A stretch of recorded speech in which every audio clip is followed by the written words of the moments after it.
فرمایا قیامت کے دن 3 قسم کے آدمی لائے جائیں گے۔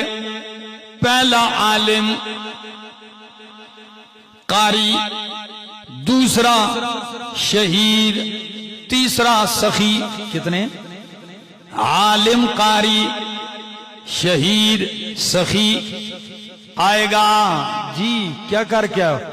یا اللہ بڑیاں تقریراں کیتیاں نے، سارا ملک گا مارا ہے، بڑی تقریریں کی ہیں، بڑے واعظ کیے ہیں، بڑی تلاوتیں کی ہیں۔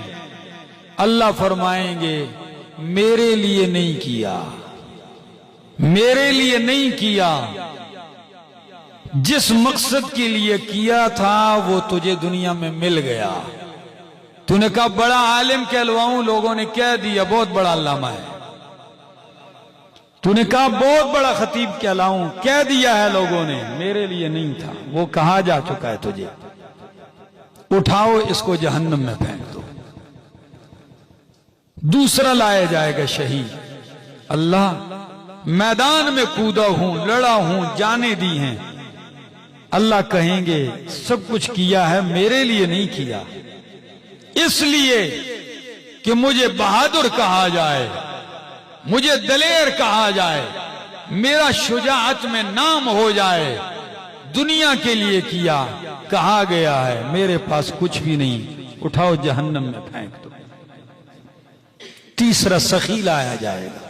یا اللہ بڑا مال لگایا ہے، ڈیرے پر لوگوں کی لائنیں لگی ہوتی تھی، بس میں بانٹتا تھا، دیتا تھا، لنگر چلائے ہیں، بڑے خرچے کیے۔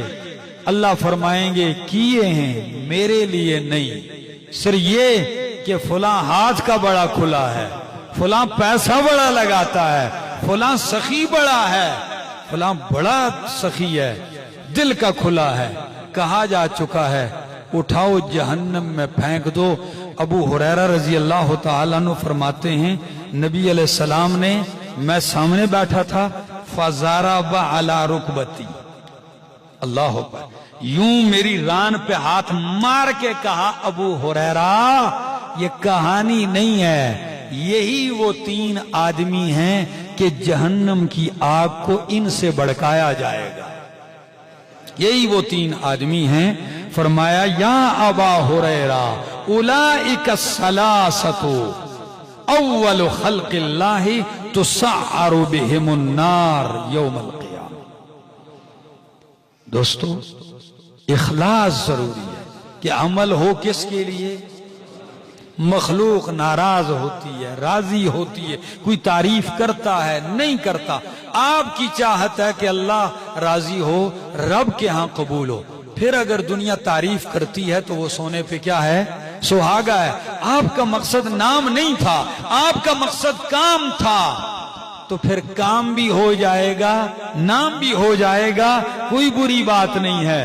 لیکن اگر مقصد یہ ہو کہ کام نہیں نام ہو جائے تو نام تو ہو جائے گا، کام نہیں ہوگا، اور اگر مقصد ہے کہ نام نہ ہو کام ہو جائے تو نام بھی ہو جائے گا اور کام بھی ہو جائے گا۔ کیا خیال ہے؟ تو اخلاص پیدا کیجیے۔ اللہ ہم سب کو اخلاص کے ساتھ عمل کرنے کی توفیق نصیب فرمائے۔